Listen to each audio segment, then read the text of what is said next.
In my first life, I gave Ethan Cole half my face. That sounds dramatic, but there is no gentler way to say it. On the morning of my final national examinations, a boy named Owen Price came toward Ethan with a bottle hidden inside a black grocery bag. Owen had spent 2 years orbiting Chloe Hart, the beautiful girl who sat 3 rows behind us, and the night before she had posted a photograph with Ethan. One photograph, one smiling sun emoji beneath it. That was enough to convince Owen that ruining Ethan's face would somehow repair his own life. I saw the bottle lift. I saw Ethan turn too slowly. And I threw myself between them.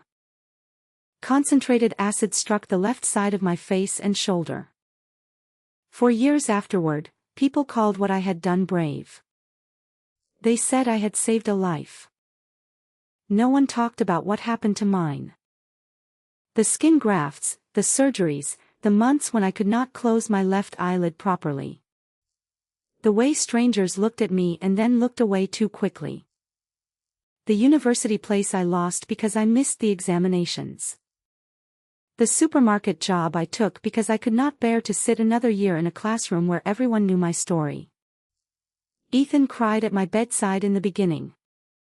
He held my hand and promised that when he finished university, he would marry me. For 4 years, I believed him. Then one rainy night, I stood outside a private karaoke room and heard him laughing with his friends. "Her face makes me sick," he said. A few of the men went quiet. Someone gave an uncomfortable laugh. Ethan continued. "Anyway, if she hadn't taken the acid for me, I would have stopped talking to her years ago. I just don't know how to leave without looking like a monster." Another man asked about Chloe. Ethan sighed. "I should have gone to university with her. That was the life I wanted."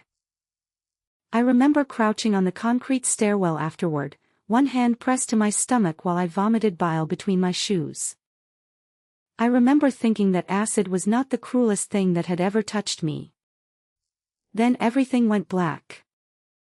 When I opened my eyes again, cicadas were screaming in the trees outside Riverton Sixth Form College. June 7, 8:17 in the morning. 43 minutes before the first examination. I stood beneath the faded red and white banner over the front gates and stared at my hands. 17-year-old hands. No surgical scars. No hospital tape marks. No roughness from years of scanning groceries and stacking cartons. My nails were short. My right middle finger had a small callus from writing. I lifted my left hand slowly and touched my cheek. Smooth. Whole. I pressed harder until my skin hurt. Still whole. Maya Brooks came racing through the crowd with her backpack hanging off one shoulder. Her dark curls had escaped her ponytail and sweat shone across her forehead. "There you are. Why are you just standing here? Come on, we need to go in." I dreamed the final maths question was on conic sections, and I am telling you my dreams are weirdly accurate. I almost laughed. In my first life, after the acid, she was the only classmate who continued walking beside me in public. She bought me concealer with money from her scholarship. Every month after she left for university, she tried to send me £30 with the message, "Buy something decent to eat." I never accepted the transfers. I saved screenshots of every one. "I'm fine," I said. My voice sounded younger than I remembered. Maya frowned. "You look like you've seen a ghost." Maybe I had. Across the pavement, Ethan stood near the bike racks in his white school shirt, sleeves rolled to his forearms. He was laughing at something one of the boys said. At 17, Ethan had been the kind of boy teachers trusted with keys and parents used as an example. Tall, bright, careless in the confident way of someone who had never seriously failed at anything. In my first life, looking at him made my heartbeat stumble. Now it made my stomach turn. I shifted my gaze. 3 meters behind him, Owen Price stood beside a brick flower bed, gray hoodie despite the heat. Pale face, damp hair stuck to his forehead, a black grocery bag hung from his left hand. He held it away from his thigh carefully, exactly as I remembered. 8:21, 4 minutes. Maya followed my gaze. Are you waiting for Ethan? No. You sure? You've spent the entire year acting like the sun rises out of his blazer pocket. I looked at her. In my defense, I was stupid. She blinked. What? Go inside. What about you? I'll be there in a minute. She hesitated, clearly deciding whether this was the morning to diagnose her best friend with exam-induced psychosis. Then she squeezed my arm. Fine. But don't be late. And remember, conic sections. She ran toward the gate. I checked the time again. 8:23, Owen left the flower bed. His steps were stiff, mechanical. His right hand went into his pocket, came out, went back in. I remembered a nurse once telling me that people about to do something irreversible often touch the weapon repeatedly, as if asking themselves again and again, is this really happening? It was happening. In my first life, I had been standing beside Ethan at this exact moment. I had asked him what he wanted to do after the exams. He barely looked at me. Then Owen rushed forward. And I had moved before thought could catch me. Love, I had called it. Sacrifice. Devotion. 4 years later, Ethan had called my face disgusting. 8:24, Owen pulled a clear bottle from the bag. I stepped backward. 1 step, 2, 3. The trunk of an old plane tree touched my shoulder blades. I folded my arms. Then I waited. 8:25, a scream cut through the morning. Short at first, almost confused. Then came a wet hiss, like meat dropped into hot oil, and screaming again. This time the sound was not human in any elegant sense. It was raw. Animal. People scattered. Someone shouted for water. Someone yelled to call emergency services. A bag hit the pavement. A metal bottle rolled beneath a parked car. I smelled it, sharp chemical burn. My stomach clenched so hard I nearly doubled over. For 1 second, my left cheek burned with pain that did not exist. Phantom pain. Memory pain. The body remembers what the calendar does not. I took my examination pass from my pocket. Room 3, seat 17. Then I walked toward the gate. I did not look at Ethan. I did not need to. As security officers ran past me, a woman in a red summer dress grabbed her daughter and turned the girl's face away from the scene. Someone was pouring bottle after bottle of water over a person on the ground. I kept walking. Through the gate. Across the courtyard. Into the examination building. A middle-aged invigilator checked my ID. Nora Bennett? Yes. Room 3. You can go in. I sat at seat 17 and arranged my pens in a straight line. Black ink, pencil, eraser, ruler. Outside, in the distance, sirens grew louder. A few students looked toward the windows. I looked at the sealed examination paper on my desk. In my first life, I had missed every paper. This time, I would miss nothing. I rested both hands on the desk and breathed once slowly. I had already wasted one life trying to save Ethan Cole. This one belonged to me. At 9 o'clock, the invigilator told us to begin. I broke the seal on the English examination paper and nearly laughed. Not because it was easy, but because I knew this paper. In my first life, while working at the supermarket, I had developed a strange habit. On quiet evenings after the dinner rush ended, before closing, would open old examination archives on my phone. I worked through the questions between customers. It was pointless. Technically, a wound being scratched because I could not stop touching it.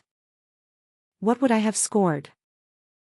What would my life have looked like if I had sat the papers? How far could I have gone? I had asked those questions so often that the examination in front of me felt less like a surprise and more like an answer waiting patiently for 4 years. The reading section concerned the preservation of historic villages. I moved quickly. Question 1, C. Question 2, A.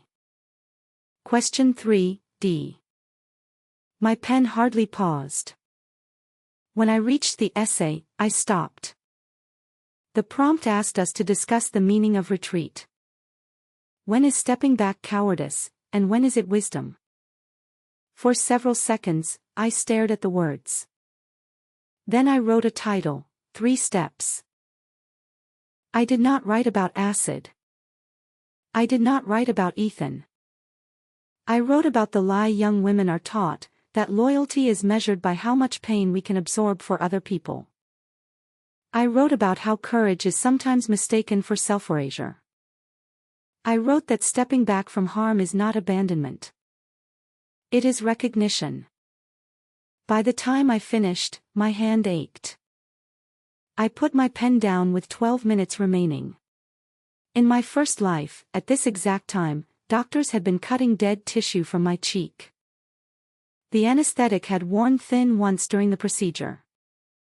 I remembered waking beneath white surgical lights, unable to speak because of the tube in my throat. Metal touched metal somewhere beside my ear. My face felt as if someone were scraping bone with sandpaper. My right eye leaked tears. My left eye was bandaged shut. I had tried to scream. Nothing came out. 5 minutes remaining. The invigilator announced time. I opened my eyes. No surgical lights. No tube. No smell of antiseptic. Just a classroom. 40 students. June sunlight trapped behind half-closed blinds. Alive. When the paper ended, Maya found me by the drinking fountain. Her expression told me she had already heard. Nora, I know someone threw acid at Ethan. I know it was Owen Price. I know. She stared at me. How do you know everything already? I was outside. Her face went blank. You saw it? Yes. And you still came in and sat the exam? Yes. Maya lowered her voice. Is Ethan alive? I assume so. You assume. I took the paper cup she offered me and drank. The water was lukewarm and tasted faintly of plastic. Maya watched me as if waiting for something to crack. Everyone at school knew I had liked Ethan. Not secretly. Not with any dignity. I saved seats for him. Brought him breakfast if he overslept. Shared my notes. Lent him books I needed myself. If he forgot his umbrella, I gave him mine and walked home in the rain. The boys in the back row called me Ethan's portable charger. I used to pretend I had not heard. Now Maya said carefully, "Do you want to go to the hospital?" No. Nora, he has doctors. He might ask for you. That doesn't create an obligation. She was silent. I crushed the paper cup in my hand and dropped it into the bin. We have maths this afternoon. Her brows pulled together. You are scaring me a little. I'm fine. You're not acting fine. You're acting like Ethan is a stranger. I looked at her. He is. The words came easily. That surprised me more than anything else. In my first life, I had wanted to say them 1,000 times. When Ethan stopped visiting every day. When daily became weekly, and weekly became monthly. When I waited 2 hours for him to reply to, "Are you awake?" and received a single thumbs up emoji. When I traveled across town to surprise him at university and saw him leaving the library with Chloe. I had always stopped myself. I had saved him. That became a chain around my own throat. I thought my sacrifice gave me a claim on him. I thought half a face was an investment that love would eventually repay. But Ethan had never experienced me as a beloved savior. He had experienced me as debt. Debt he resented. This time there would be no debt. Come on, I said. Let's review. Maya did not move. Nora. Yes. Did something happen between you two? Yes. When? A long time ago. She looked confused. But she did something I would remember for the rest of my life. She did not ask again. All right, she said. Then we review. The maths paper began at 2. I finished 32 minutes early. The final problem was conic sections. Maya's stupid dream had been right. I checked every answer twice, raised my hand, and asked to leave when early submission became permitted. As I walked down the aisle, whispers followed me. Someone muttered, "She's given up." Another boy said, "Probably can't do the last section." I almost smiled. In my first life, I had solved this paper so many times that I knew exactly how the marks were distributed.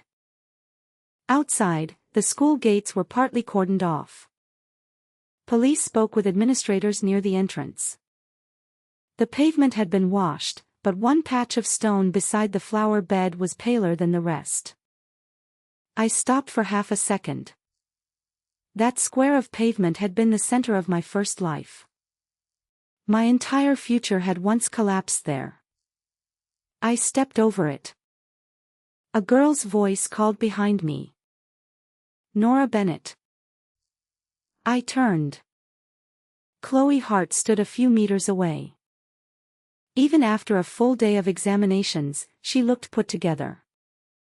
Long honey brown hair, neat eyeliner, white blouse tied at the waist beneath her school blazer. In my first life, I had spent years believing Chloe had everything I lacked. Looks, confidence, Ethan's attention. Now I saw only a 17-year-old girl clutching her phone too tightly. "You were there this morning," she said. "Yes." "You saw Owen?" "Yes." "You saw what he was doing?" "Yes." Her eyes narrowed. "Then why didn't you?" She stopped. I knew the missing words. Why didn't you throw yourself in front of Ethan? Why didn't you behave like the girl we all expected you to be? I looked at her for a long moment. Why would I? Chloe blinked. He's not my boyfriend. She actually took a small step back. There it was, that flicker in her expression. Not grief, not outrage, disorientation. For years, I had been useful to Chloe without realizing it. My hopeless devotion made Ethan look desirable. My failure to win him made her success feel brighter. I was the dull background against which she could feel chosen. The background had just walked away. You used to like him, she said. Used to. I turned. Nora. I kept walking. Nora. I did not look back. Maya caught up with me outside the gates, nearly tripping over her own untied shoelace. You left early. I was done.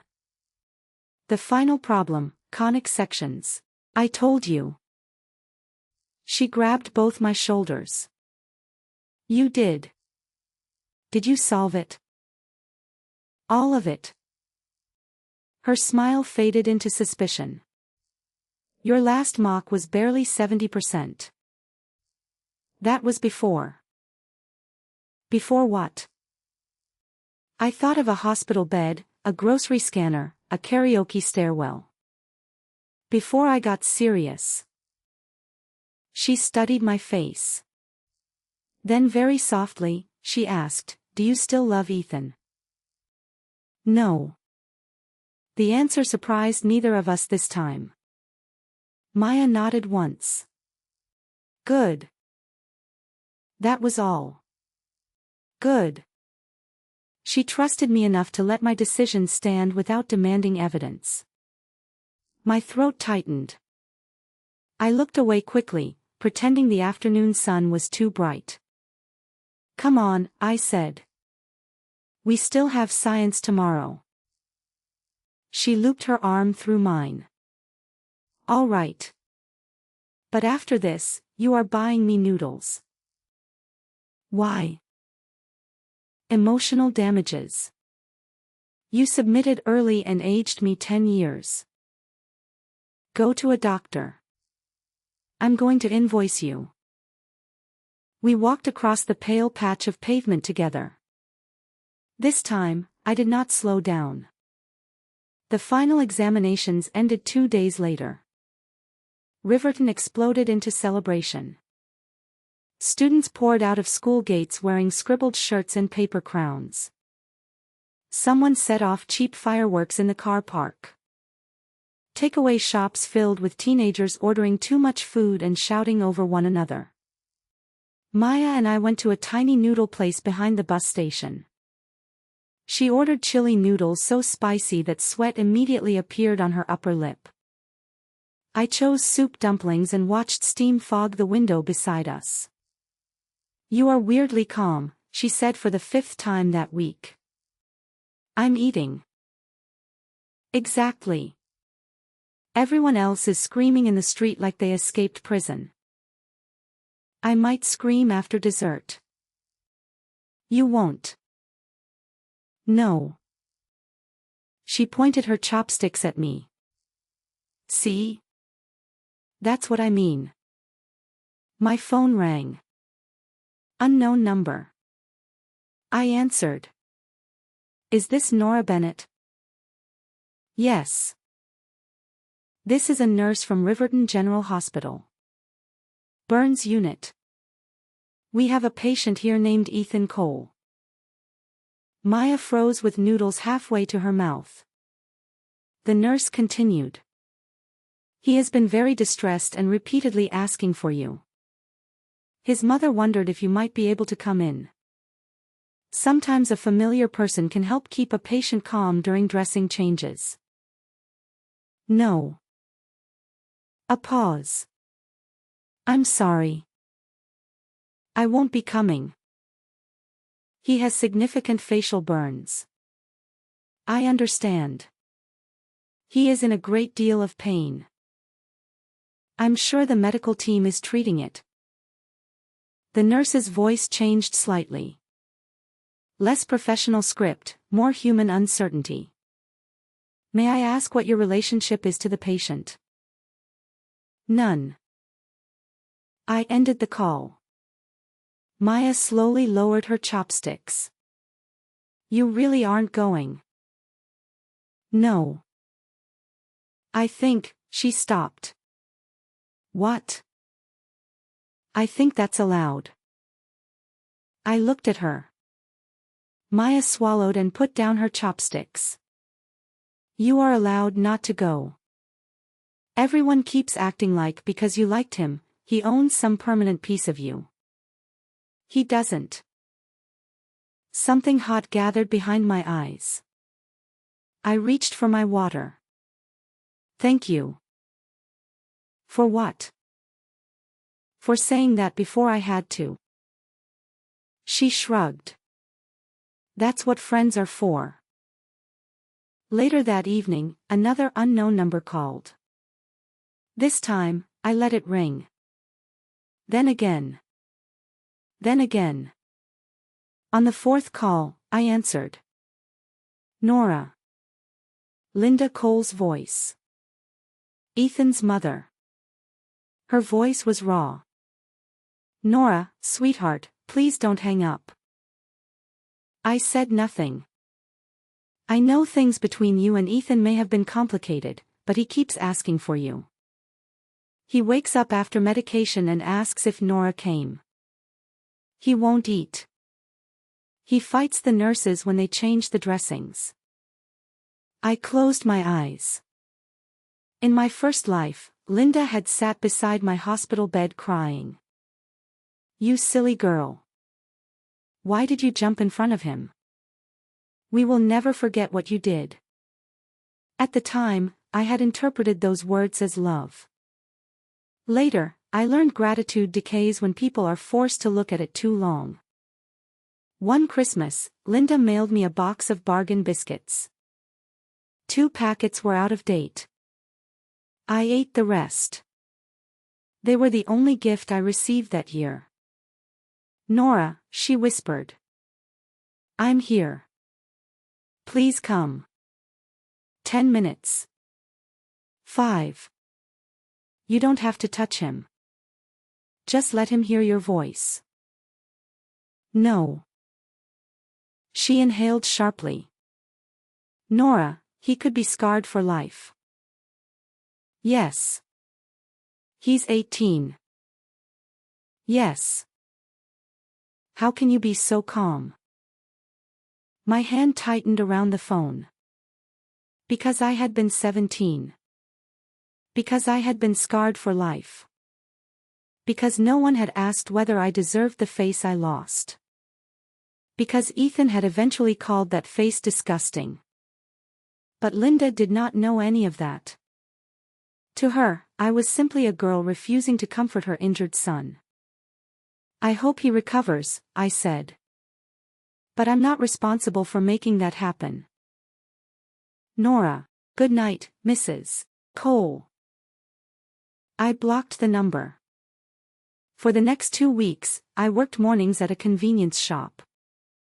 8 until 4, £80 a day cash, because the owner needed temporary summer help and did not ask many questions. I rented a tiny room in an old converted house near the bus depot. My mother, Karen Bennett, had remarried when I was 11, 2 years after my father died in a road accident. She and my stepfather, Mark Ellis, had a son together. After that, I became a line item in the household budget. School meals, uniform, exam fees. My mother sent me money, but every transfer came with a reminder that my younger half-brother needed tutoring, football boots, or orthodontic work. A month before the examinations, she had called to say, once exams are over, find a summer job. Don't sit around the house eating for free. So I didn't. I moved out. She did not notice for 4 days. In my first life, after the acid, she visited the hospital once. She cried when she saw the bandages. Then she said, "Why would you throw yourself in front of someone else's problem? What are you going to do about marriage with a face like that?"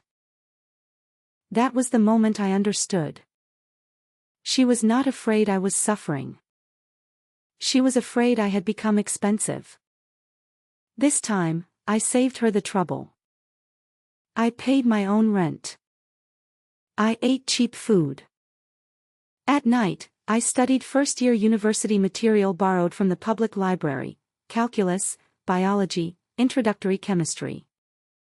Not because I needed to prove anything, but because knowledge was one of the few things no one had ever managed to take from me. 2 days before results were released, Linda found my address. The landlord buzzed my room. "There's a woman downstairs asking for you." I knew before I opened the door. Linda stood in the corridor wearing the same beige coat she had worn to parent meetings for years. She looked smaller than I remembered. Her face was swollen from crying. "Nora." I kept one hand on the door. "How did you find me?" "Your mother." "Of course." Linda clasped her hands together. "He's home now. The hospital discharged him. There will be more surgeries. Skin grafts." I felt my own non-existent scars tighten. "He asks for you every day." "I can't help him." "You don't know that." "I do." She stared at me. Something desperate hardened in her expression. "You stood there, didn't you?" The question was almost a whisper. I said nothing. "I heard from another parent. They said you were only a few meters away. They said you saw Owen take the bottle out." "Yes." Linda's lips trembled. "You could have shouted. Maybe you could have warned him. Maybe, you used to love him." There it was. Not, "You could have helped another human being." You used to love him. As if love required me to volunteer my body as armor. I opened the door a little wider. Not to invite her in, but so she could see my whole face clearly. "My face is intact," I said. She frowned, confused. "I wanted to stay that way." "Nora, that's not what I meant." "It's exactly what you meant. You are asking why I didn't place myself between your son and a bottle of acid. I'm asking why you didn't help." I was 17 and unarmed. The police existed. Security existed. Teachers existed. I had no duty to become a shield. Linda covered her mouth. Her eyes filled. For 1 second, I almost softened. She had always been kind to me as a child. But kindness did not create ownership. "I'm sorry Ethan was hurt," I said. "I mean that. But please do not come here again." Her shoulders shook. "You've changed." Yes. That was the truest thing anyone had said to me all summer. I closed the door. On the other side, she cried quietly for several minutes. Then her footsteps moved down the stairs. I returned to my desk. The calculus page in front of me blurred. I closed the book and stared at the ceiling until my breathing steadied. Choosing yourself is not always triumphant. Sometimes it feels cruel. Sometimes the people outside your door are genuinely hurting. The difference is that their pain no longer gets to decide what happens to your body. The results were released at 8 o'clock in the morning. At 8:02, Maya called screaming. I got in. "Nora, I got in. I got the finance place. My mother is crying into the kettle. I think she forgot she was boiling water." I laughed. She had applied to Westford School of Economics. After our conversations in my first life, she had gone into teacher training because it felt safe. This time, she had taken the risk. "What did you get?" I asked. 3 A grades and 1 A star. "I cannot believe it."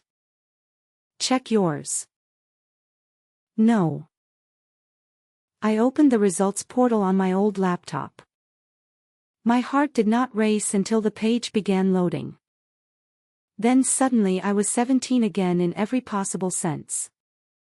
Hands cold, throat tight, breath shallow. The screen refreshed. Biology, a star. Chemistry, a star.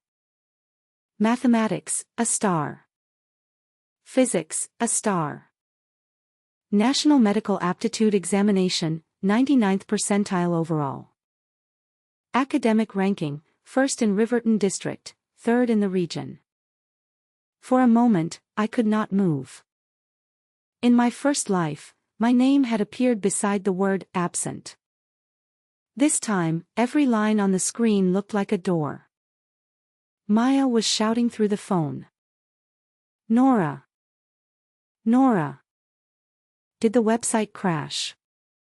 Are you alive? 4 stars. Silence. Then a sound so high-pitched I thought my phone speaker had broken. You absolute psychopath. I laughed until tears came. Not elegant tears. I bent over the little desk in my rented room and covered my face with one hand. My left cheek was wet beneath my palm. Smooth. By 9, Reborn's 6th form had posted the district rankings online. By 10, reporters were calling the school. By 11, my mother called from a number I had not blocked. Nora. Her voice was bright in a way I had not heard for years. I just saw the school post. 4 stars. 3rd in the region. Is that true? Yes. My God.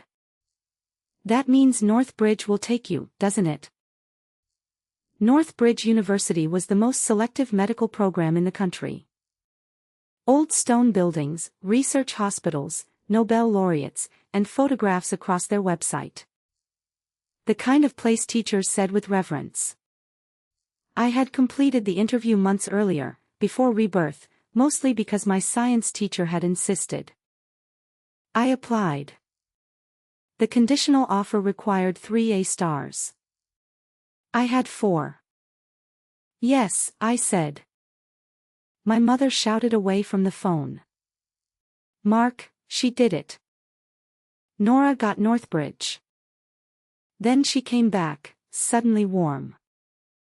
Come home tonight. I'll cook your favorite roast chicken. Those potatoes you like. We should celebrate as a family. Family. Interesting word. 3 months earlier, I was told not to eat for free. And now my grades had restored my membership. I'm not coming. What?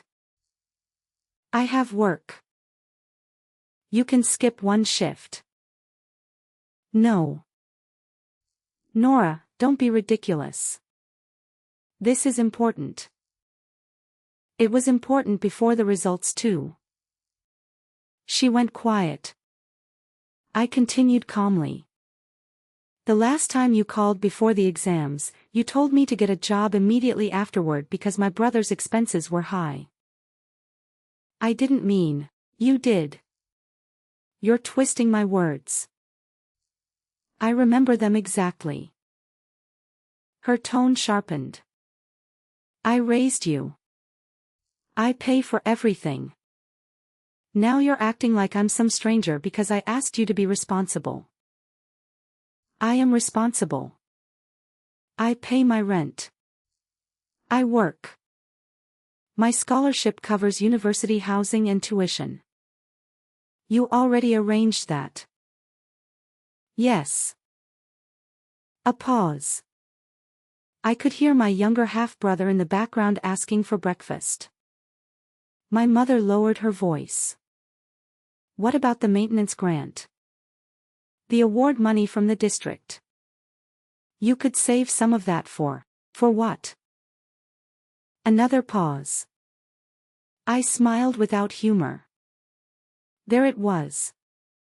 The money had arrived in her mind before the congratulations had even finished leaving her mouth. For myself, I said.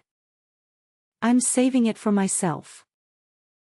Nora Bennett, after everything I've done, thank you for raising me. Truly. But I am not a family emergency fund. You sound so cold. Maybe I did. Cold is what people call a woman when she stops being useful in the way they preferred. I have to go to work.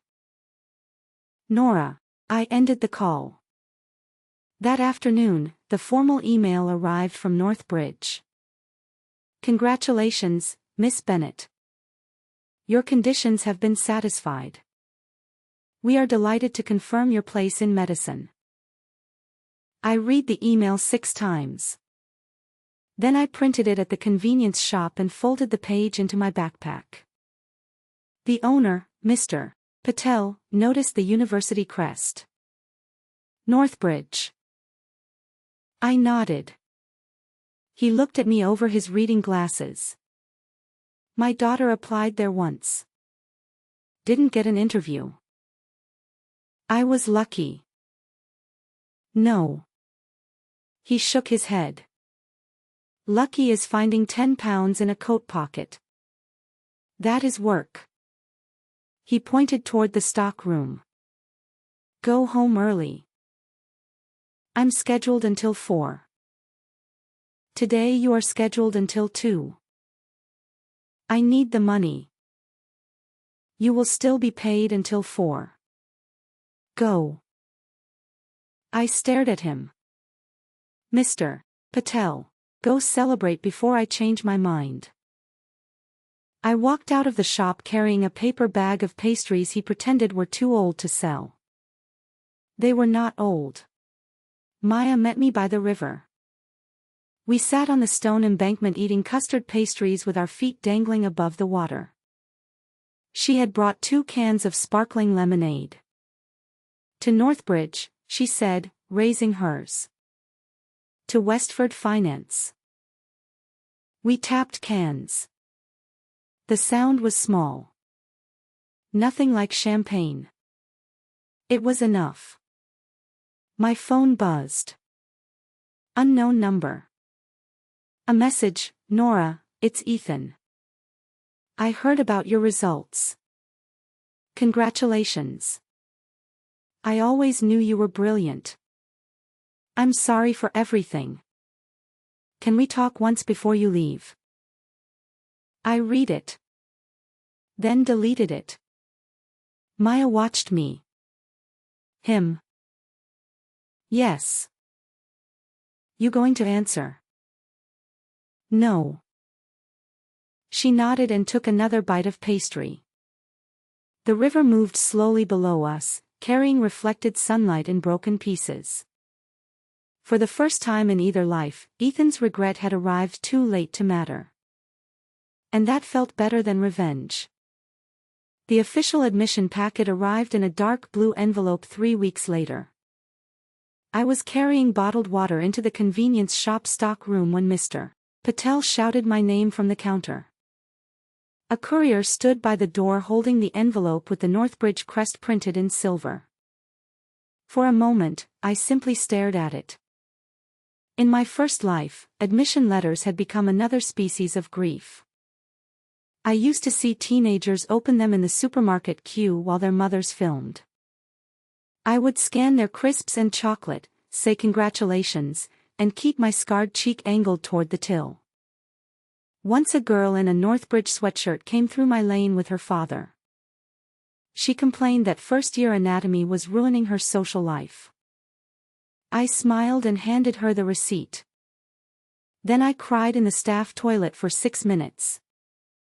Now the envelope had my name on it. Nora Bennett. Not a hypothetical version of me. Not a life someone else had been allowed to live. Mine. I signed for it and placed it carefully beneath the counter until my shift ended. I opened it in my room that evening. There was a welcome letter, housing information, financial aid confirmation, a reading list, and a glossy booklet with photographs of the medical school. One image showed students in pale blue scrubs standing beneath theater lights. I touched that page. Burn surgery had not been part of my childhood dream. Before the acid, I had wanted medicine because I liked biology and because doctors seemed to belong to a world where knowledge had practical power. After the acid, burns and reconstructive surgery had become personal.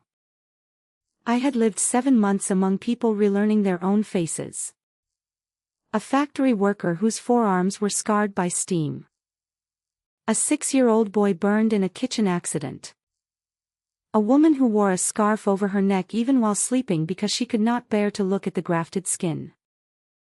I understood them in ways I wished I did not. This time, perhaps that understanding could become useful before it destroyed me.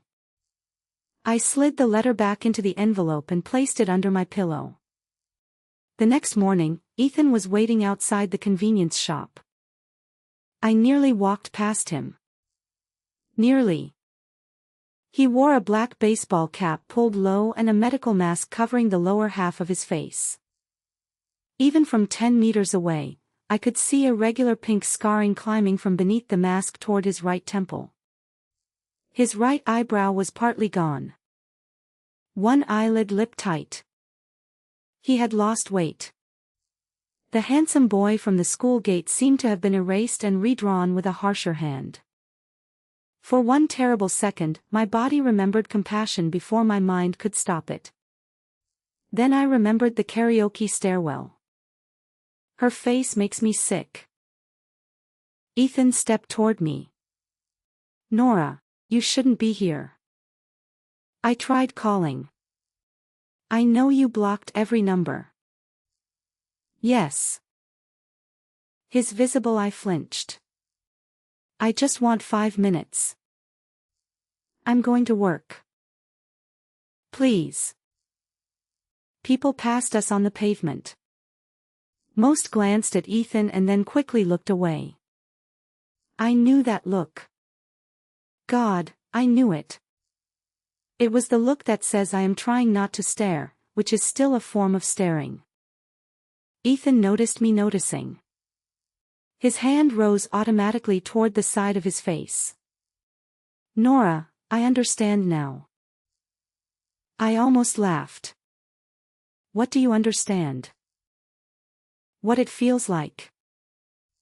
No. You don't. His shoulders stiffened. I've had 3 graft procedures. And I'm sorry, I can't look in a mirror.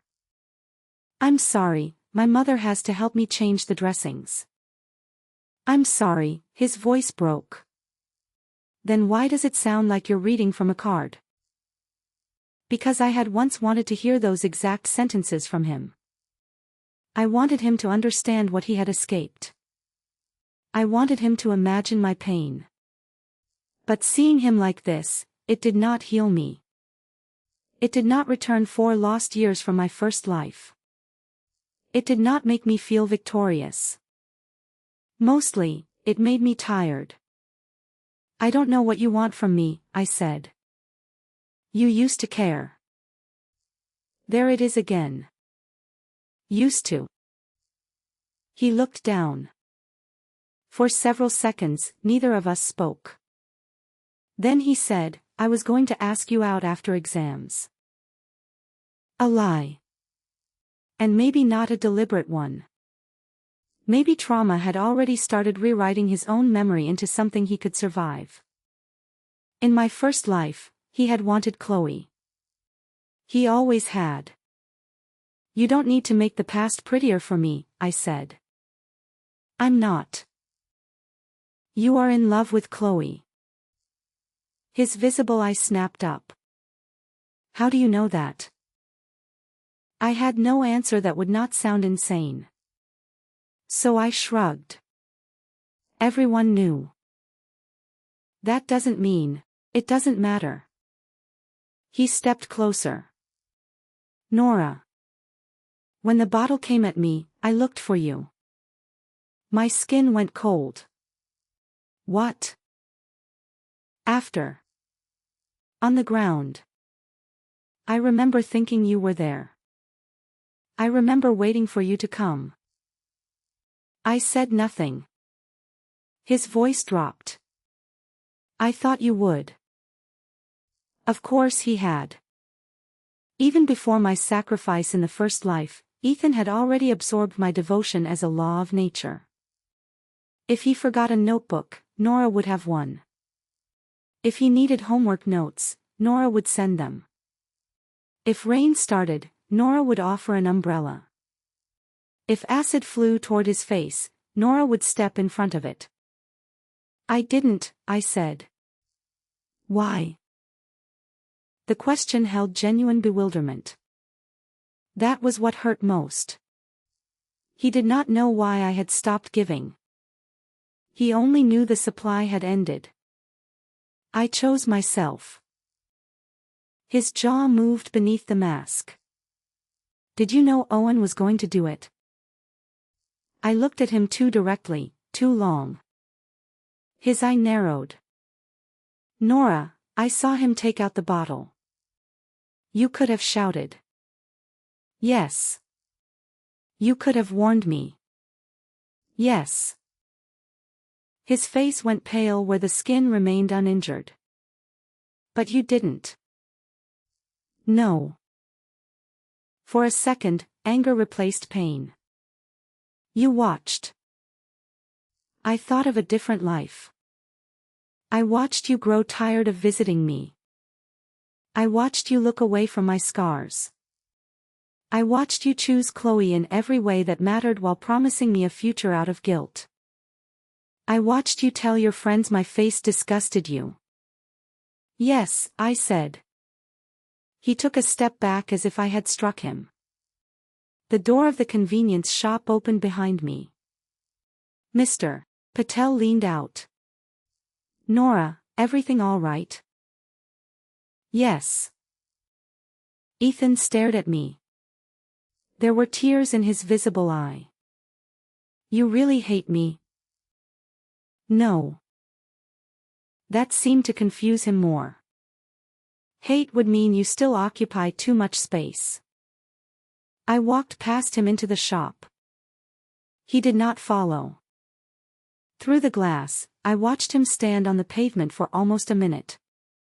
Then he pulled the brim of his cap lower and walked away. I felt no triumph. Only a strange, clean emptiness. Some endings are not fireworks. Sometimes the door simply closes and the room becomes quiet. I left Riverton in late August with one suitcase, one backpack, 2 winter jumpers, and Maya's emergency envelope containing £100 she had earned at a bubble tea shop. You need a real coat, she told me at the station. I can buy one there. With what?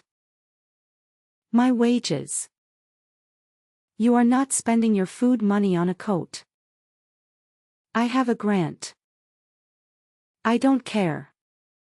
She shoved the envelope into the side pocket of my suitcase. If you give it back, I will throw myself under this train. That seems disproportionate. Then keep the money. I did. Maya hugged me so hard my chin hit her shoulder. Message me when you arrive. I will. Every day for the first week. That seems excessive. I need proof that elite university people haven't harvested your organs. I'm going to medical school. If anyone harvests organs, statistically, I'm more likely to be involved. She pulled back and stared at me. You have become deeply disturbing. I'll miss you too. The train carried me north through fields turning gold at the end of summer. 7 hours later, North Bridge rose out of the rain like a city from an old painting. Stone towers, narrow streets, bicycles chained to iron rails, students dragging suitcases over wet paving stones.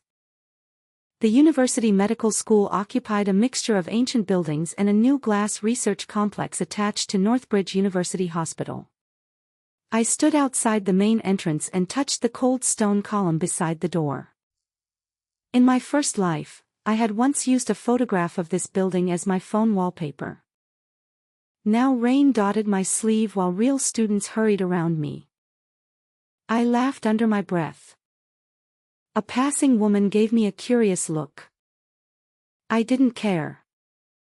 My residence hall was 4 streets away. I shared a room cluster with 3 other first-year students. Tessa Morgan, a 6-foot rowing enthusiast from Bristol. Claire Bishop, a London girl who disinfected every surface before unpacking. And Amara Okafor, a biochemistry student who arrived with 6 houseplants and named them all. Tessa looked at my single suitcase. Is the rest coming later? No. Claire stopped wiping her desk. That's all your stuff? Yes. Amara pointed at my books. Half your suitcase is anatomy. That seems reasonable. It seems like a cry for help. By dinner, I had already learned more about the 3 of them than I knew about some classmates after years at Riverton. Tessa snored. Claire hated bananas. Amara had broken up with her boyfriend the week before moving and planned to become romantically unavailable until at least Christmas.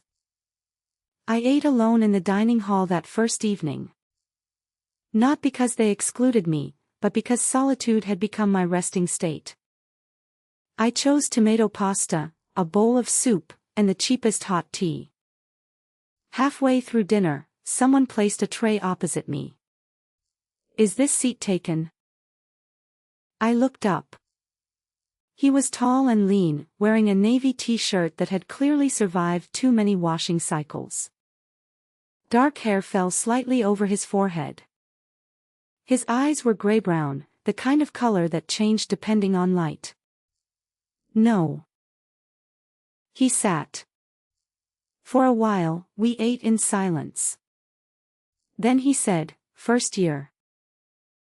Yes. Of course. Medicine. His fork stopped. Medicine is in the clinical entry cohort. Yes. He looked at me more closely. Nora Bennett. I lowered my fork. Do I know you? No. But your results were in the regional papers. I had forgotten about that. 4 stars. 99th percentile medical aptitude score, he continued. Riverton. You memorize newspaper results. Only when someone beats me. I raised a brow. He smiled. Adrian Hayes. Computer science. Same region. I finished 5th. How tragic. I've been recovering ever since. Something in me loosened just slightly.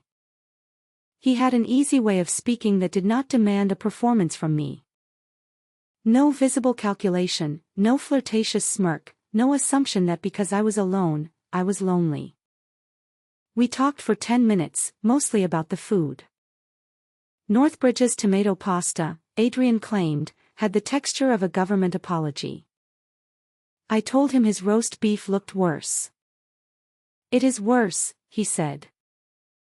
I'm eating out of spite. When he finished, he took out his phone. Can I add you?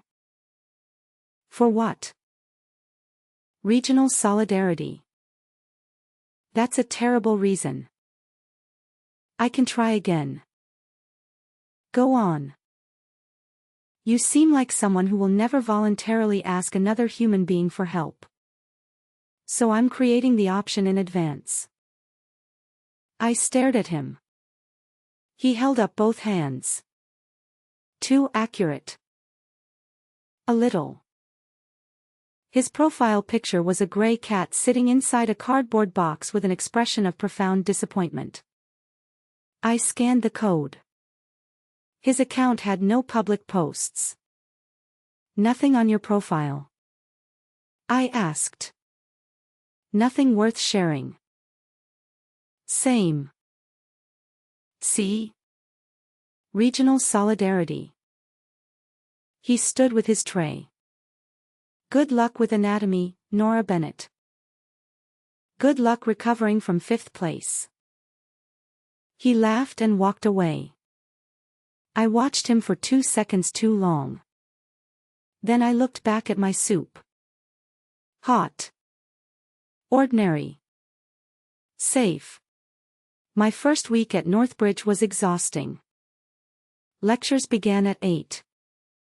Practical sessions stretched into afternoons. We were given anatomy terminology in quantities that felt intentionally cruel. I loved it. I loved the smell of laboratories. I loved the weight of textbooks. I loved listening to a professor explain why damaged skin contracts during healing and realizing I understood every word for reasons I had never wanted to earn. During our first clinical skills seminar, the instructor spoke about trauma patients. Do not reduce a patient to the thing that happened to them, she said. A burn is an injury. It is not an identity. My pen stopped.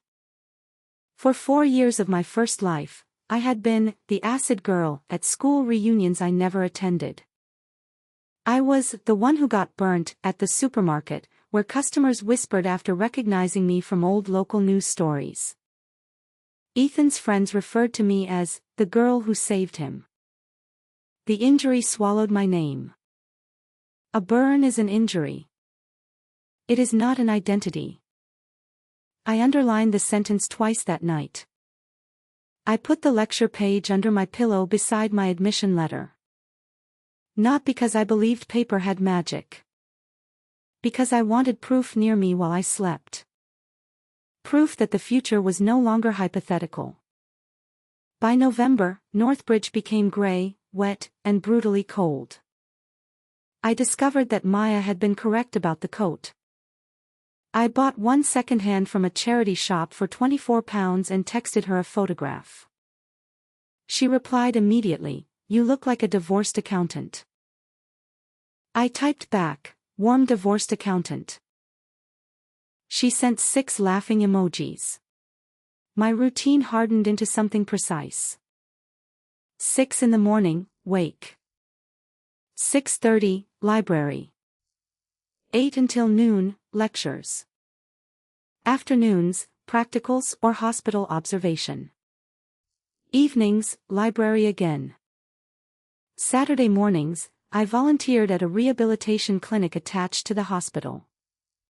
Saturday afternoons, I washed dishes in the student union kitchen for extra cash. I spent almost nothing. Tessa started leaving unopened snack packets on my desk while announcing loudly that she had accidentally bought 12. Claire began ordering 2 hand creams and saying the shop had sent duplicates. Amara cooked too much rice with suspicious consistency. I knew what they were doing. The old me would have refused everything out of pride. The new me learned to distinguish charity from affection. I accepted. Then I kept a quiet list of birthdays. One Tuesday night, while I was studying wound healing in the library, my phone lit up. Unknown number. I should have deleted the message without reading. I didn't. Nora, it's Ethan. I heard you're at Northbridge. Congratulations. I know you don't want contact, but I need to ask you one thing. When did you stop loving me? I stared at the words. Outside, the first snow of winter had begun to fall. For a second, I considered replying. Before you deserved it. Then a long time ago. Then it doesn't matter. I deleted all 3 drafts. Blocked the number. Turned my phone face down. 20 minutes later, a paper cup appeared beside my textbook. Steam curled from the lid. You don't drink coffee, Adrian said as he sat in the chair beside mine. How do you know? You always buy tea. You monitor my beverages. I prefer to retain useful data. I lifted the cup. Hot chocolate with no marshmallows. You gave them away last time. I looked at him. That was 2 months ago. He opened his laptop. 5th place memory. You need a new joke. You need a lower score. I drank. Too hot. Chocolate burned my tongue. I hissed. Adrian leaned over. Too hot. No. Your eyes are watering. Medical condition.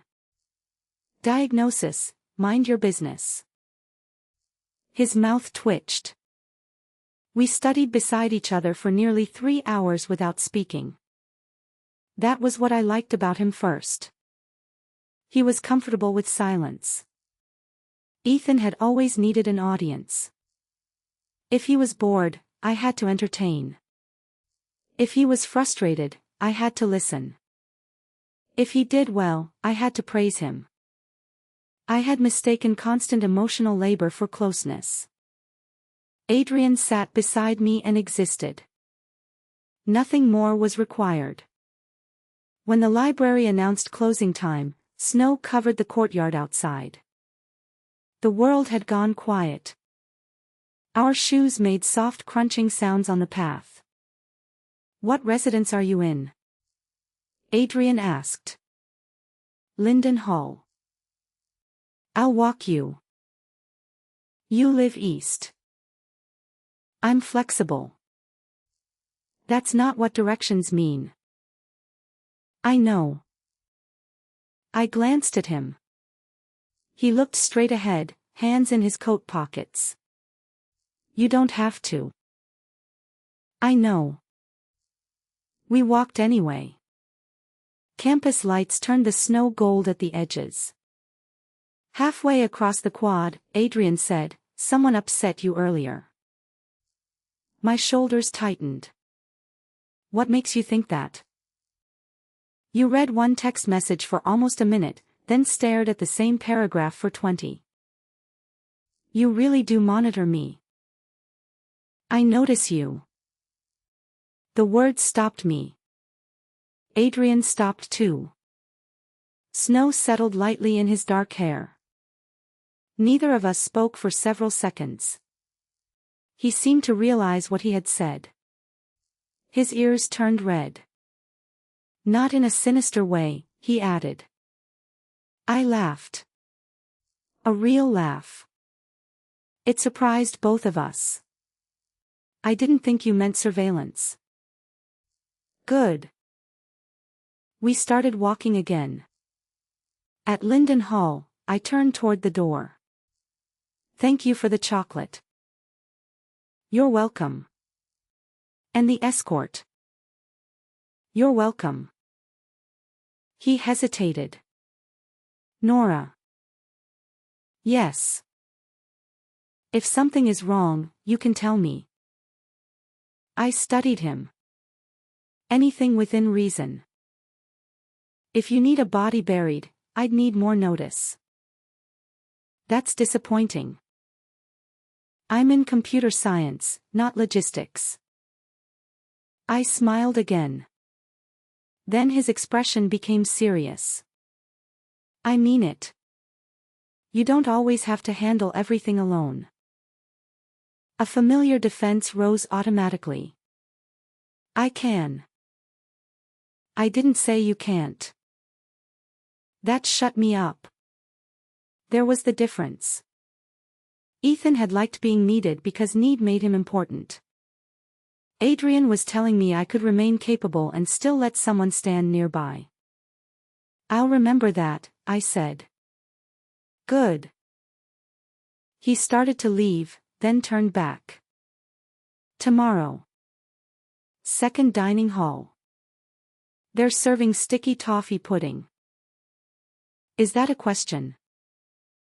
It's advanced notice. I might be busy. I'll save you a seat. You're very confident. I'm fifth in the region. Confidence is all I have left. I rolled my eyes and went inside. Tessa was asleep when I entered our corridor, snoring with impressive commitment. Claire looked up from her laptop. Your face is red. It's freezing outside. Your ears are red too. Also freezing. Amara looked over the top of a textbook. Was that computer science boy walking you back? No. All three stared at me. I took off my coat. Yes. Tessa's voice came muffled from beneath her duvet. I knew it. You were asleep. I know things in my sleep. I climbed into bed and pulled the covers up to my chin. Outside, snow continued to fall. I thought of Ethan's message, when did you stop loving me? For the first time, the question did not feel important enough to answer. Instead, I pictured two sets of footprints crossing a white courtyard. Mine and someone else's, walking beside them without asking me to become smaller. By spring, the acid attack had become a story other people told about me. I learned this when a student journalist emailed asking for an interview. Her subject line read, Northbridge girl who walked away speaks out. I nearly deleted it. Then I opened the message. She had found old local coverage and social media arguments from Riverton. Some posts called me brave for refusing to risk myself. Others called me cold, selfish, even monstrous. One anonymous account had written, if you see someone about to be attacked and do nothing, you're almost as bad as the attacker. Almost. Interesting word. The article pitch wanted to examine the ethics of bystander responsibility. I declined. The journalist replied politely. 2 days later, a different student approached me outside anatomy lab. Are you Nora Bennett? I looked at her camera and said, no. Adrian, standing beside me, coughed into his fist to hide a laugh. The girl frowned at the ID badge clipped to my chest.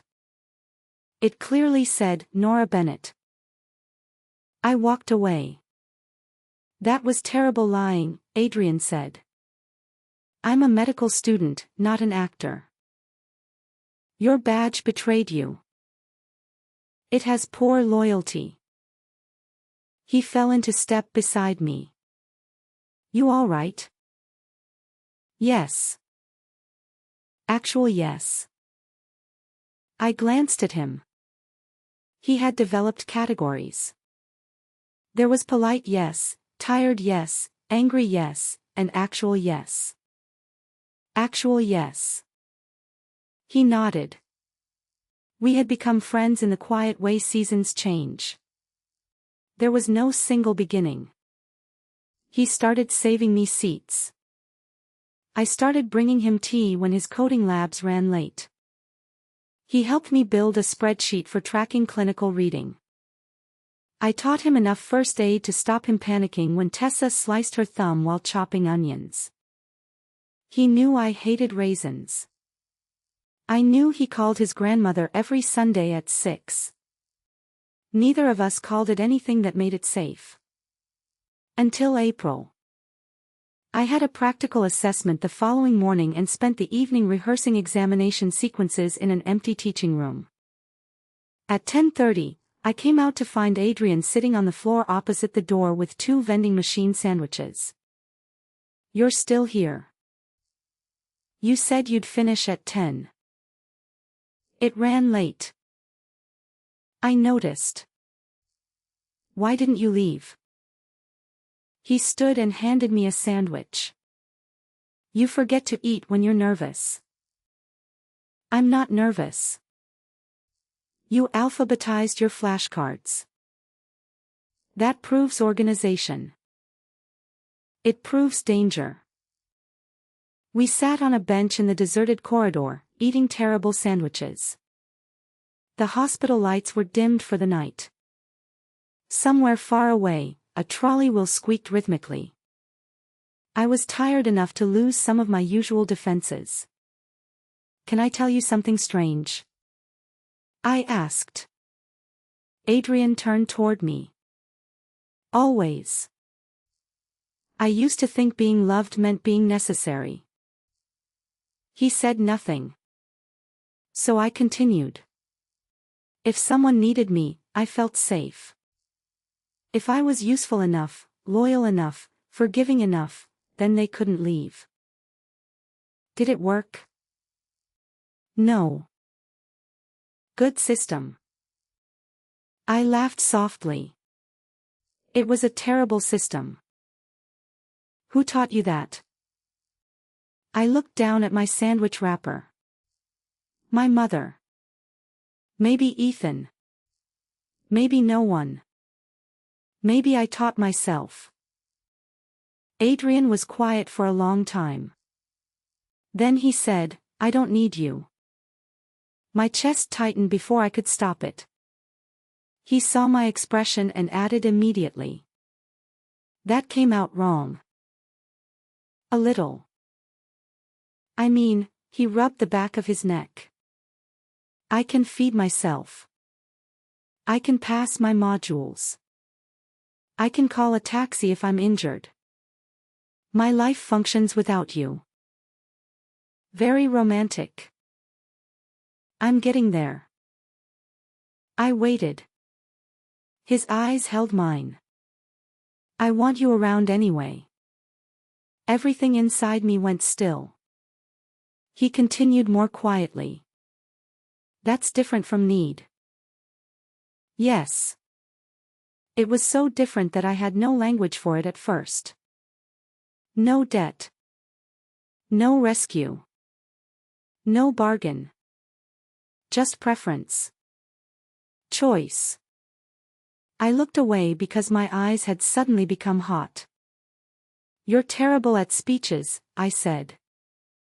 "I know. But that was not completely awful." High praise. I finished the sandwich. Neither of us said anything else about it. The next morning, I passed my practical assessment with one of the highest marks in the group. Adrian waited outside the building with a paper cup. "Hot chocolate." "You said chocolate before an assessment makes you sleepy." I took it. "You retain too much useful data." Occupational hazard.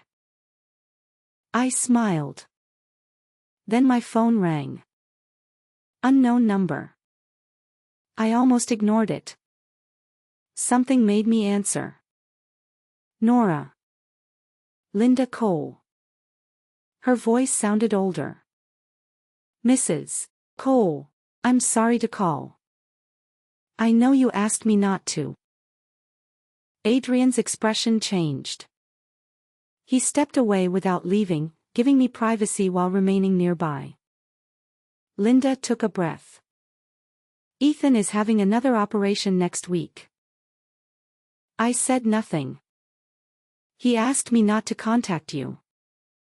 "I'm doing this without telling him." "Then why?"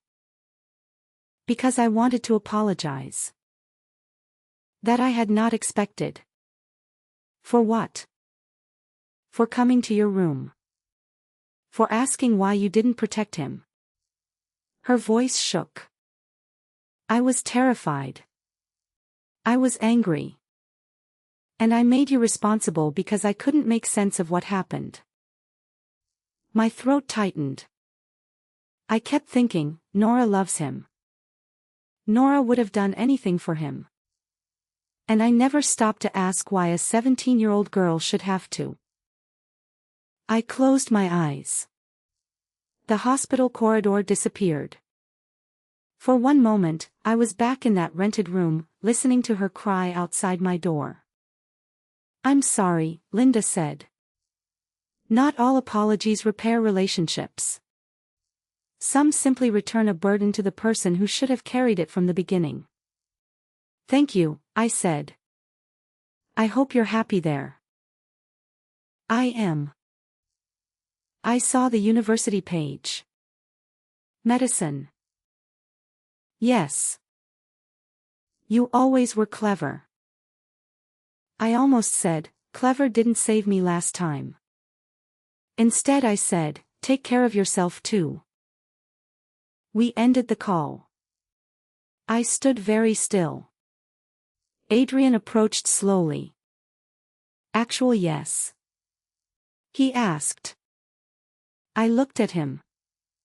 This time, my answer surprised me. Yes. Actual yes. For once, the past had called and given something back instead of taking. The first time I entered Northbridge University Hospital's specialist burns unit, I nearly turned around. Not because I was afraid of blood. I had already dissected cadavers, practiced sutures on synthetic skin, and spent enough time on surgical wards to know that the human body is less tidy than textbooks suggest. It was the smell. Antiseptic, warm plastic, ointment, clean linen, and beneath all of it, faint but unmistakable, the smell of damaged skin. My left cheek went numb. I stood just inside the double doors with my student badge clipped to my chest and felt 17-year-old panic crawl up my spine. Nora. Dr. Helen Ward, the consultant supervising our placement, looked back at me. You all right? I forced air into my lungs.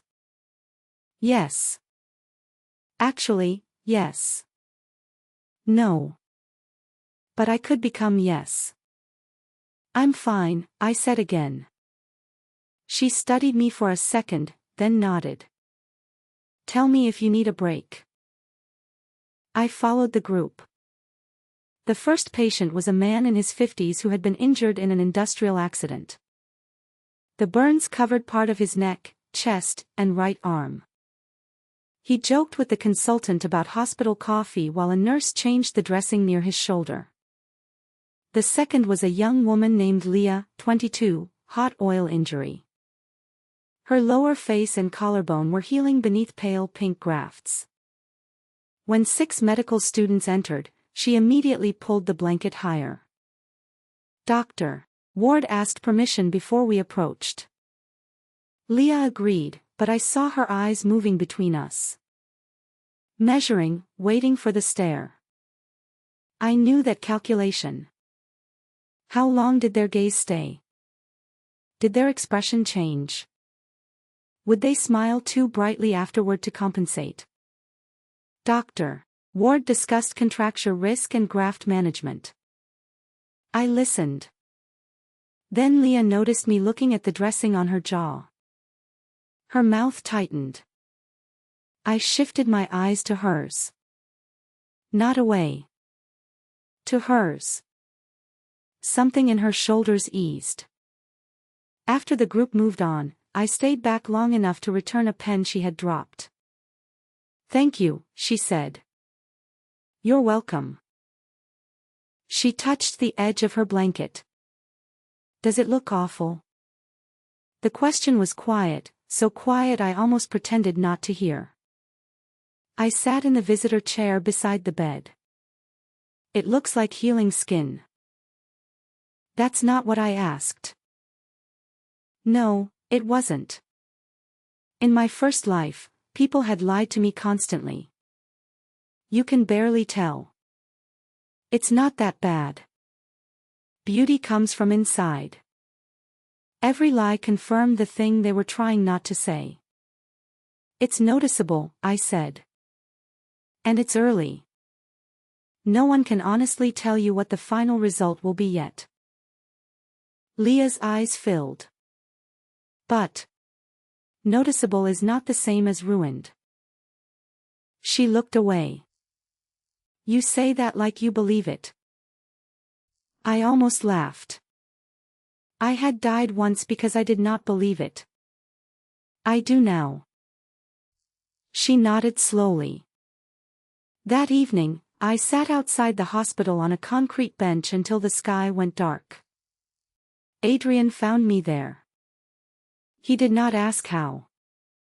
By then, he seemed to know every place I went when I wanted to disappear quietly. He sat beside me. Neither of us spoke for a while. Finally, he said, "Burns unit?" "Yes." "You look like you fought a ghost." "I might have." He waited. I had told him pieces of my story. Ethan. The attack. The fact that I had seen it coming and stepped away. I had never told anyone about the first life, because I still wanted at least one person to consider me mentally stable. So I spoke around it. "I keep thinking about how one accident can become someone's entire identity," I said. "People stop saying her name. They say, the burn victim. The scarred girl. The woman from the accident." Adrian's hands rested loosely between his knees. "You want reconstructive surgery?" It was not a question. "I think so."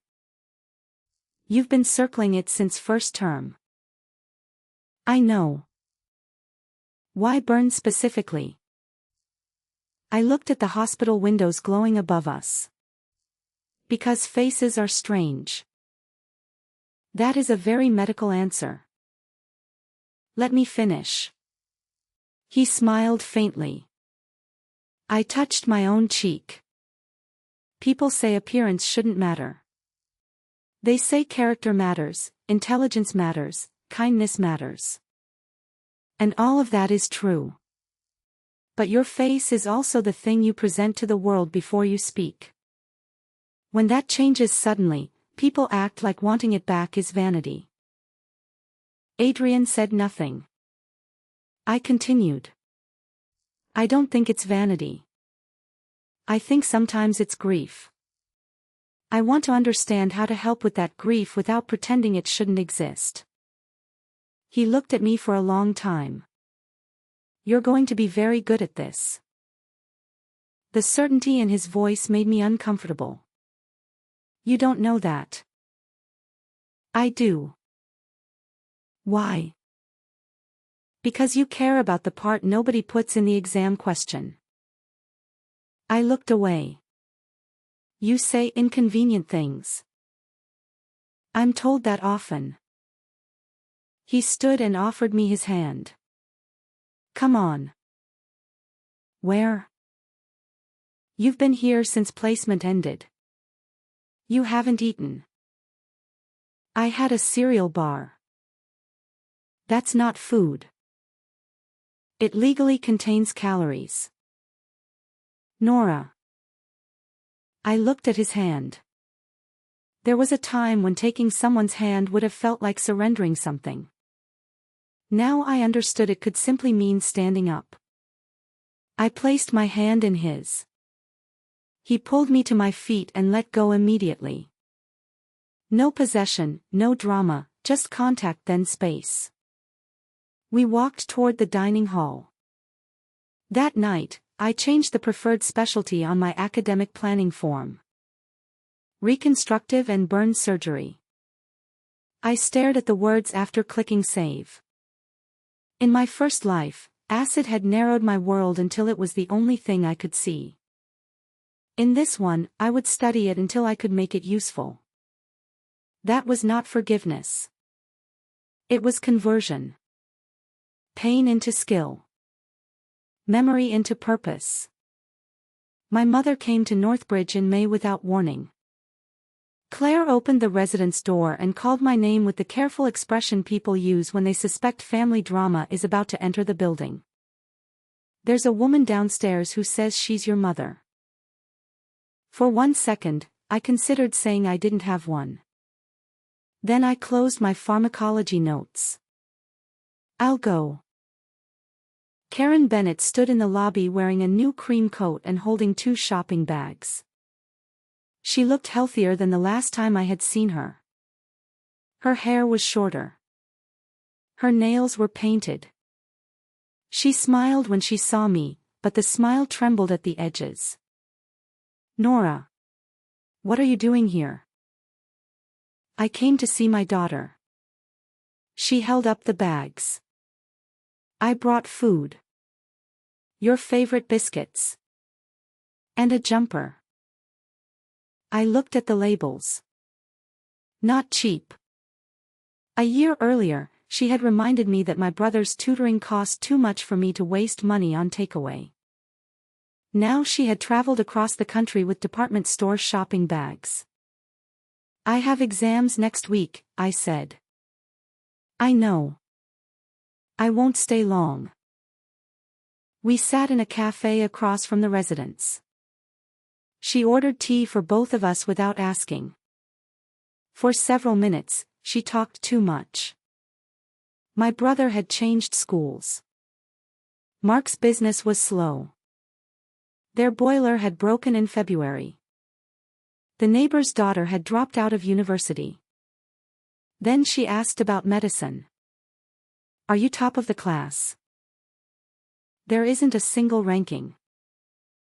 But you're doing well. Yes. I tell everyone. There it was. I lifted my tea. Everyone.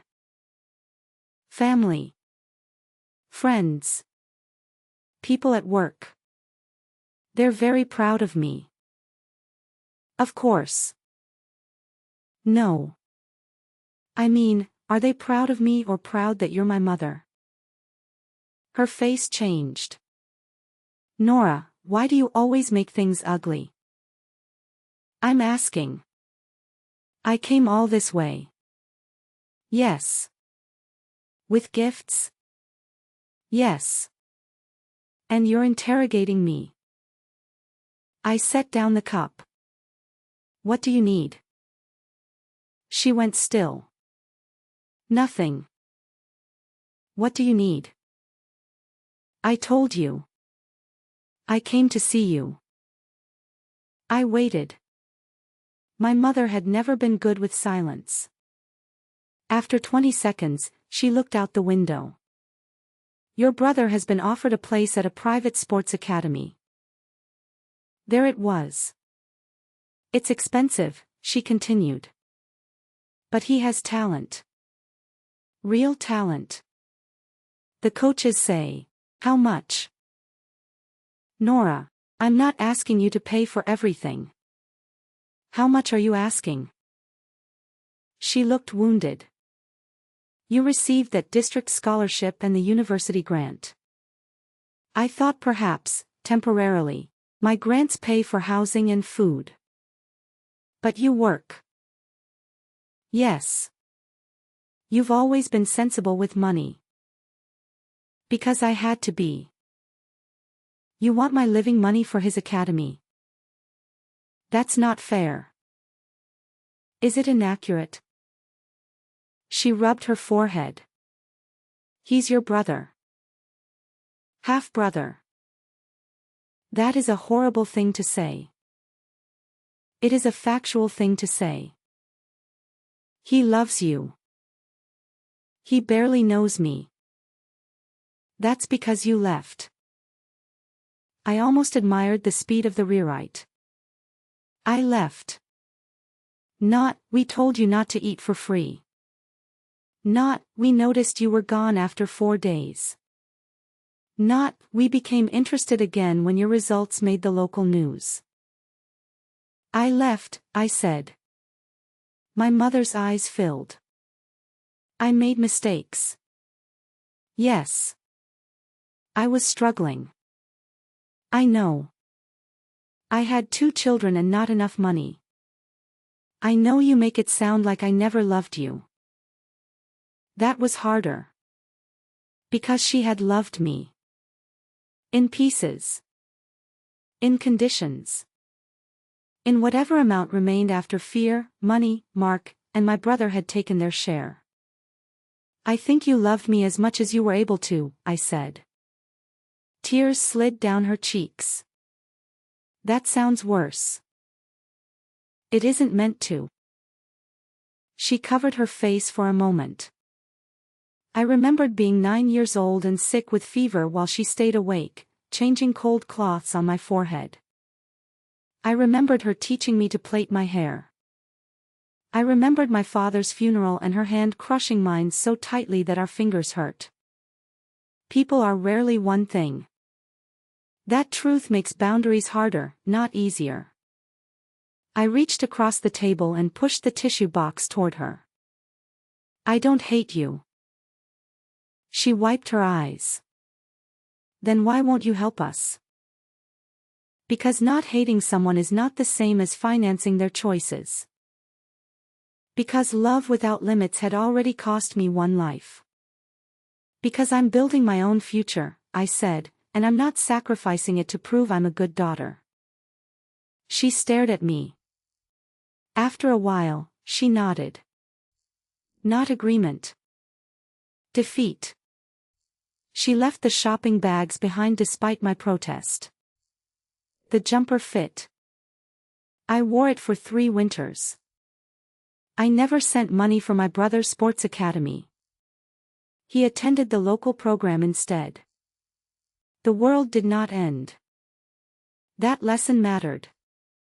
When women say no, we are often made to feel that catastrophe will follow. Usually, people adapt. Usually, the emergency was only an expectation wearing dramatic clothes. I returned to Riverton the following summer for Maya's birthday. It was my first visit since leaving. The city looked smaller. Not physically. Emotionally. The bus station where everything once felt urgent was just a bus station. The convenience shop smelled exactly the same. Mr. Patel had replaced the old drinks refrigerator and pretended not to be pleased when I brought him a Northbridge mug. You wasted money, he said. You paid me 2 hours I didn't work. That was different. It wasn't. He used the mug immediately. Maya dragged me to a birthday dinner with 6 of her university friends.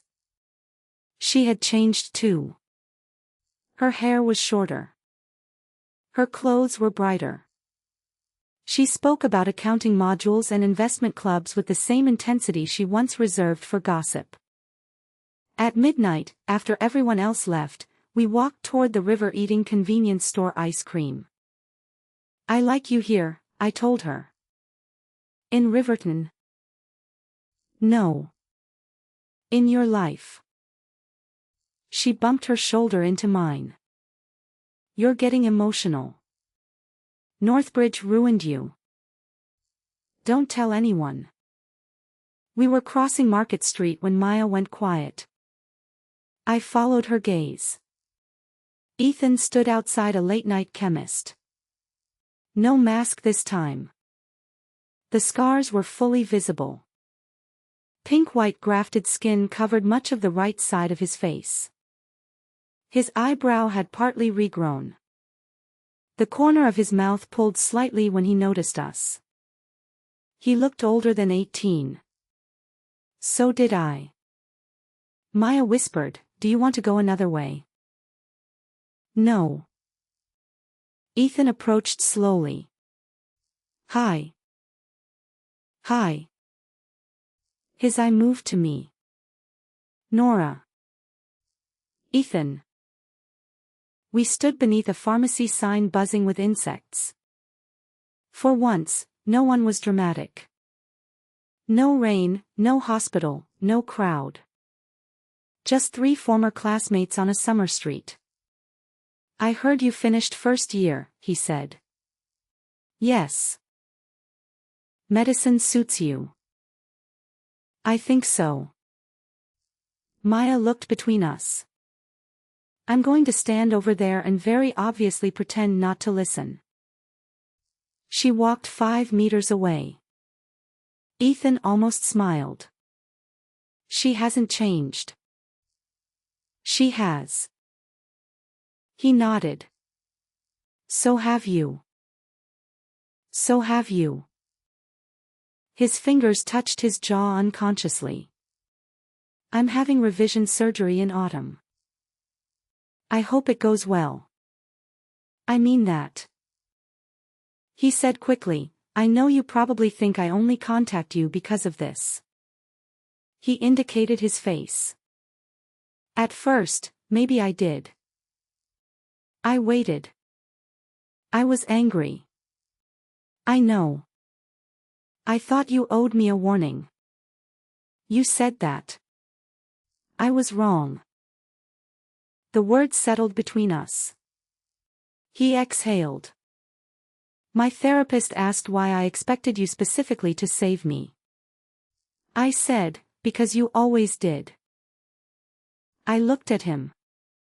He laughed once without humor.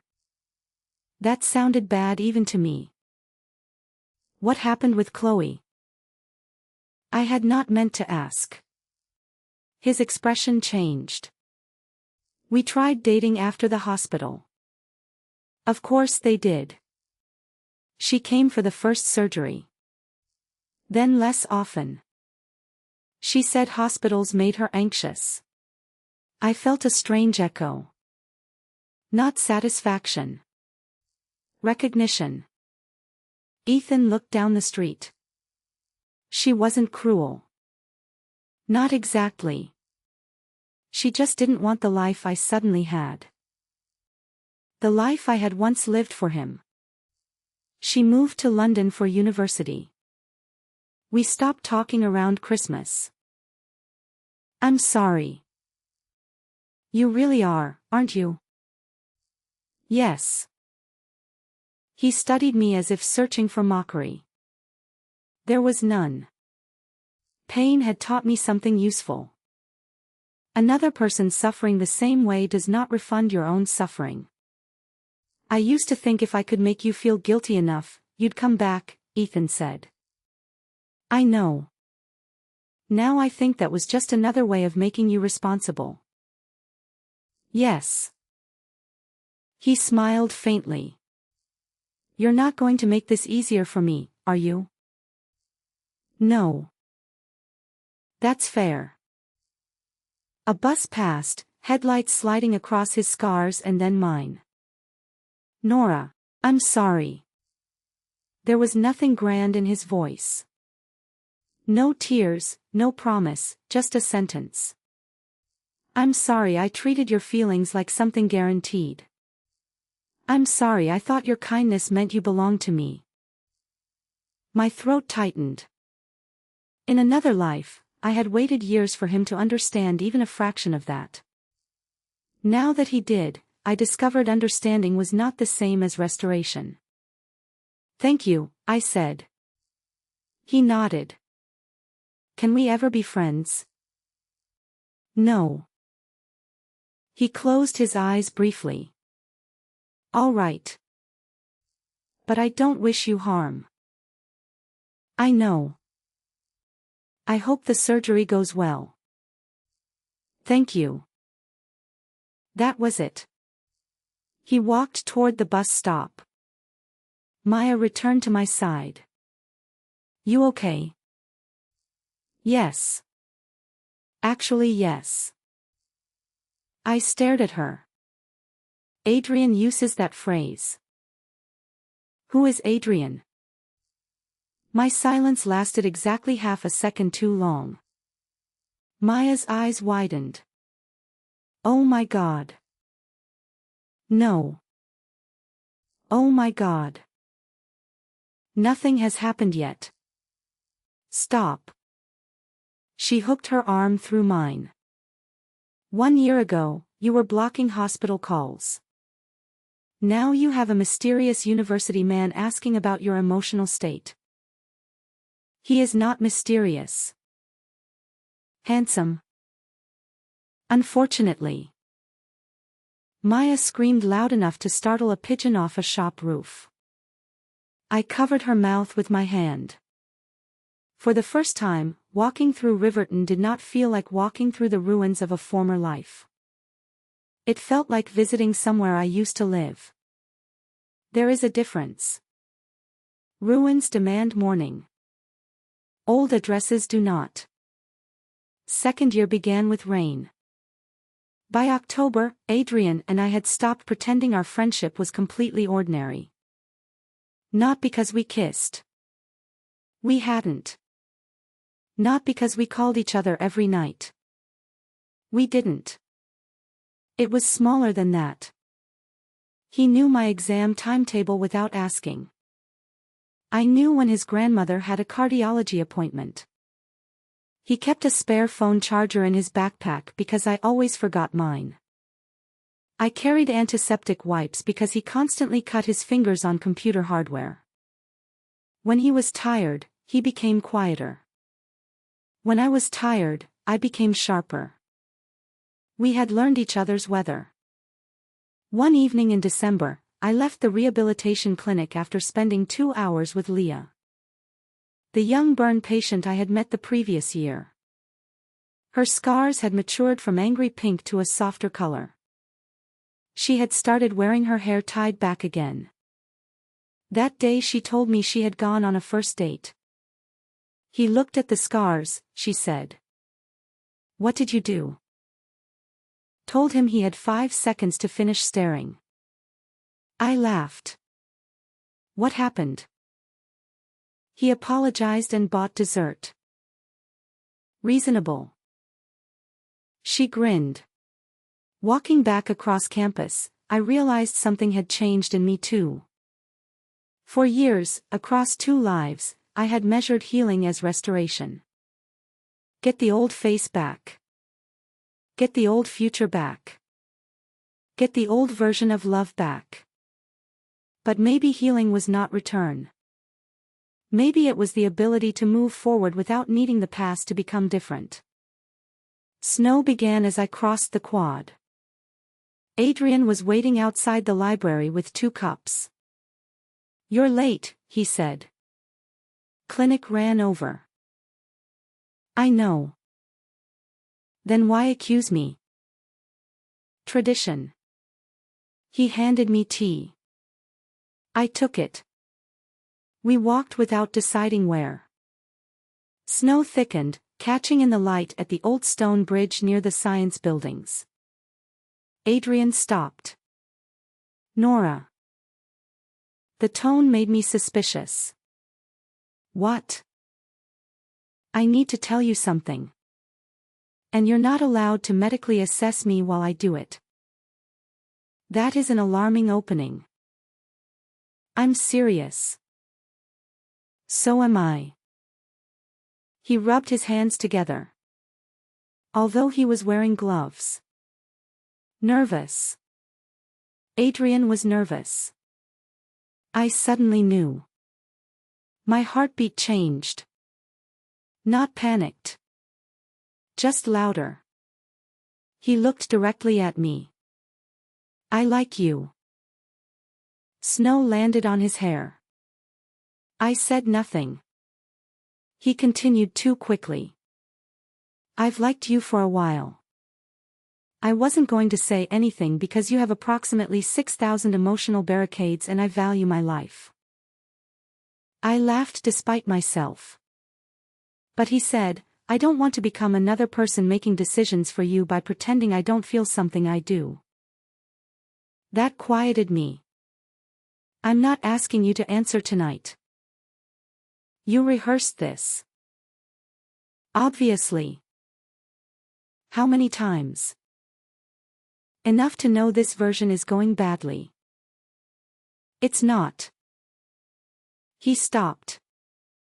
The snow between us seemed suddenly very loud, though snow has no sound. I like you too, I said. Adrian stared. You could look less shocked. I had contingency plans for rejection. Several.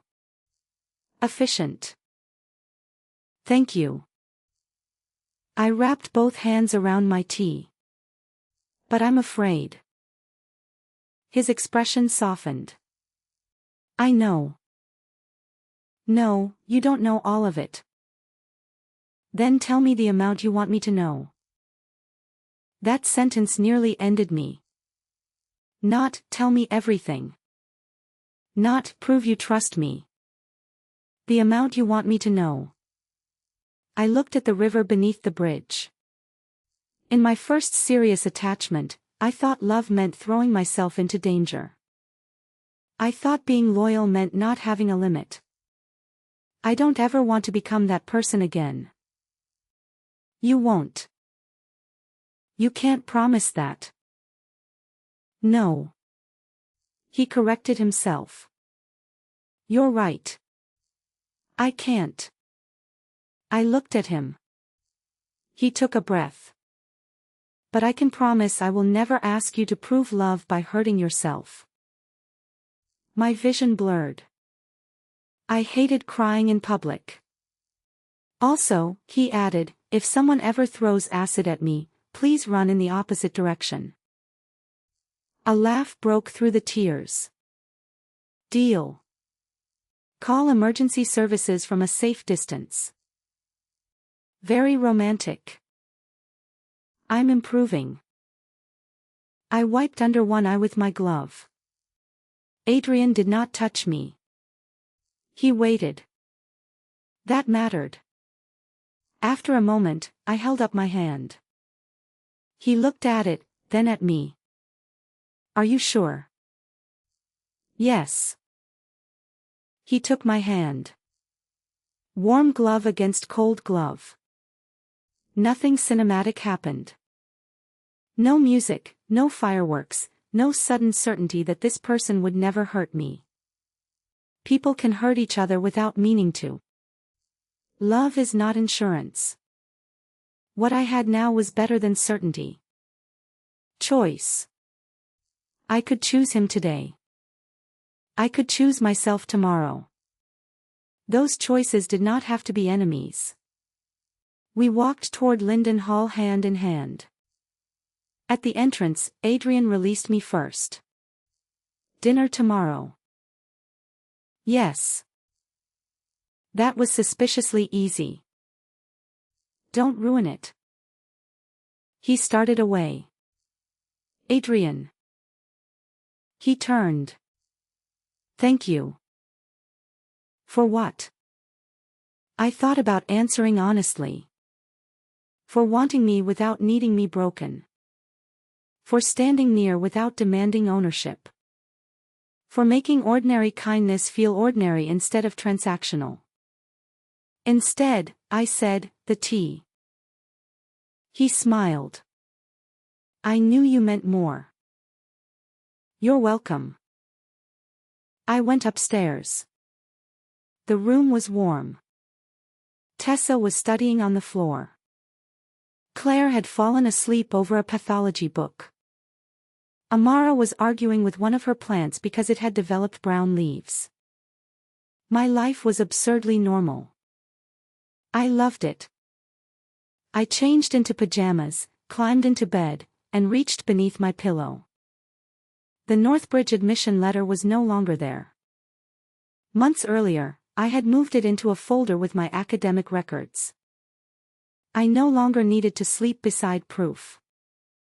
That realization made me smile. I turned off my lamp. In the darkness, the old images came less often now.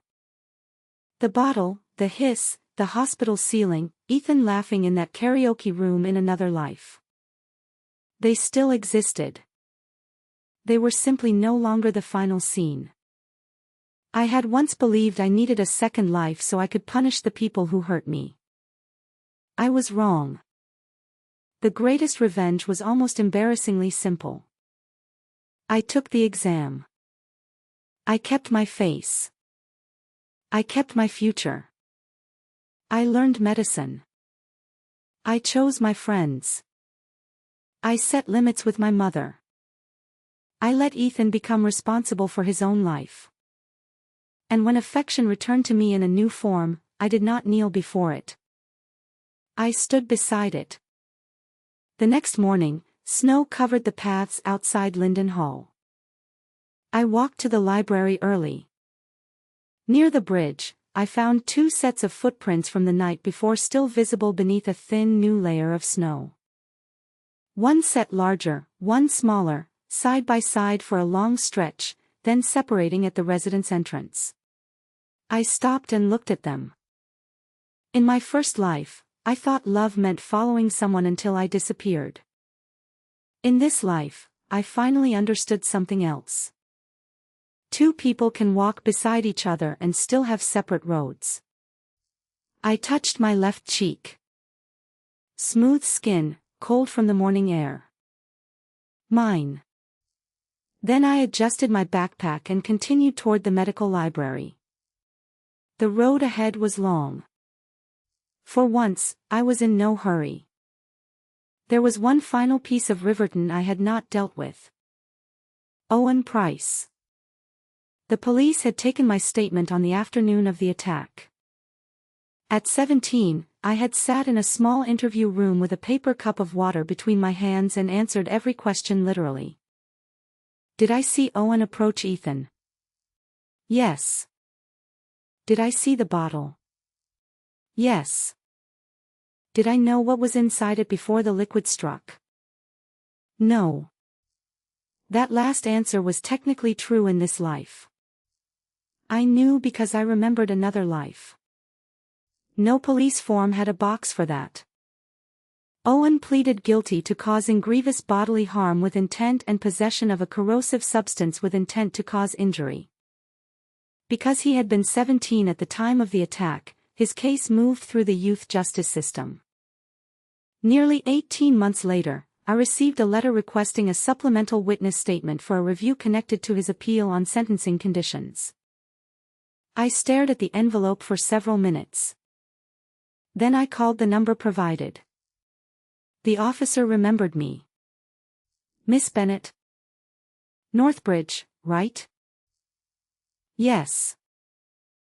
You don't have to travel unless the court specifically summons you.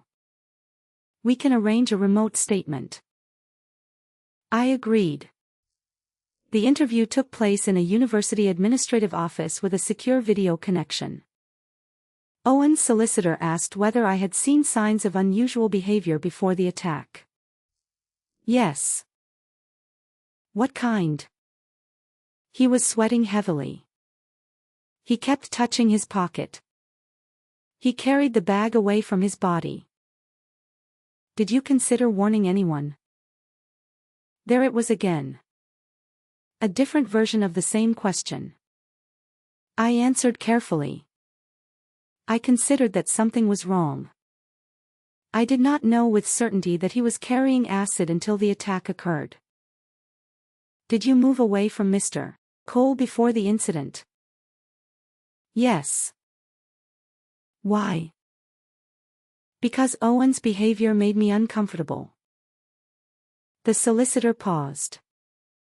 Did you believe Mr. Cole was in danger? I believe something dangerous might happen. Yet you did not warn him. The officer on the call shifted slightly. I felt my heartbeat slow. This was not a moral trial of me, no matter how much the question wanted to become one. I was a 17-year-old student about to enter an examination hall, I said. I saw another student behaving strangely. I moved myself away. Owen Price chose to obtain acid, bring it to the school, open the bottle, and throw it at Ethan Cole. Those were his choices. The solicitor did not push further. Afterward, I sat alone in the office for a few minutes. My hands were shaking. Not because I thought I had answered badly, but because some part of me still expected a room full of adults to announce that I should have been better, kinder, braver, more sacrificial. That expectation had roots deeper than Ethan. Girls and women are trained early to imagine preventable harm as evidence of personal failure. Could I have noticed sooner? Could I have spoken more gently? Could I have forgiven one more time? Could I have stood between a bottle of acid and a boy who never loved me? Maybe. But possibility is not obligation. When I left the building, Adrian was sitting on the steps outside with 2 takeaway containers balanced beside him. You didn't need to come. I know. What is that? Curry. You bribed me with food. Yes. I sat beside him for a moment. I watched students cycle past beneath bare winter trees. How did it go? He asked. I told the truth. Then it went correctly. I opened the container. You make everything sound simple. No. I make simple things sound simple. You make them complicated afterward. That is offensive. It is also true. I nudged his knee with mine. He smiled. A week later, the court confirmed Owen's original custodial sentence with mandatory psychiatric treatment and restrictions after release. I read the notice once, then filed it away. I did not feel victorious. Owen's ruined future did not improve mine. Ethan's scars did not heal any scar I had carried in another life. The only thing that truly changed my life was the decision I had made beneath that plane tree. 3 steps backward, then forward. Everything good came after that. By the end of second year, I had stopped introducing myself as someone lucky to be at Northbridge. Luck had played a role. Certainly, a second life was the largest piece of luck imaginable. But after that came mornings when my alarm rang at 6 and I got up anyway. Weekends in hospital corridors. Hundreds of pages of anatomy. Exams passed because I studied, not because fate owed me compensation. I slowly stopped treating my future like stolen property that someone might come to reclaim. It was mine because I was living it. Maya visited that spring. Adrian met us for dinner. For 3 straight hours, Maya interrogated him with the confidence of a tax auditor. What are your intentions? She asked over dessert. Adrian looked at me. Survival. Wrong answer. Respectful companionship. Sounds like a retirement home brochure. I nearly choked on my drink. When Maya returned home, she sent me a message from the train, approved. Provisionally. I showed Adrian. He looked relieved. I was under review. Extensively. Terrifying woman. She likes you. That was liking me. Yes. He considered that. I'm glad I never met her when she disliked me. My mother and I developed a strange, limited peace. We spoke every few months. She stopped asking for money. I stopped expecting apologies for every old wound. My brother sent me a message before his school exams asking how to revise chemistry. I sent him a study plan. That was enough. Linda Cole mailed me a card after Ethan's revision surgery. The operation had gone well. There was no request inside. No emotional invoice. Just, thank you for wishing him well. I hope medicine is everything you wanted. I kept the card. Not because I wanted a relationship with them again. Because sometimes closure is not burning every bridge. Sometimes it is being able to look at one without needing to cross it. As for Ethan, we never became friends. I saw his name online once after that. He had enrolled in a local university and was studying physiotherapy. I closed the page. That was his road. Mine led somewhere else.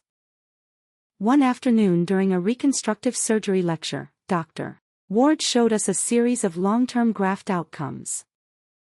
The final slide showed a patient 5 years after a severe facial burn. The scars were visible. So was her smile. Successful reconstruction, Dr. Ward said, does not always mean returning someone to exactly how they looked before. Sometimes that is impossible. Our job is function, comfort, mobility, and where we can, helping a patient recognize themselves again. Helping a patient recognize themselves again. I wrote the sentence down. Then I stopped. For a long time, I had believed rebirth meant becoming the girl I was before the acid. But I was not that girl anymore. That girl loved without limits. That girl confused being chosen with being valuable. That girl believed suffering made love more legitimate. I did not want to become her again. I wanted the person I had become after surviving her mistakes. That evening, Adrian and I crossed the bridge after dinner. He reached for my hand, then paused the way he always did, leaving the final distance to me. I closed it. His fingers curled around mine. "You're thinking loudly," he said. "That makes no sense." "It does with you." "What am I thinking?" "That you have an exam next week. You forgot to buy toothpaste. And you're trying to decide whether you believe in destiny." I stared at him. The toothpaste part is disturbingly accurate. And destiny? I looked at the old university buildings rising above the river. Once I would have said yes. I would have called Ethan destiny because we grew up together. I would have called the acid destiny because it happened. I would have called my ruined future destiny because I did not know how to imagine another one. Now I shook my head. I believe in decisions.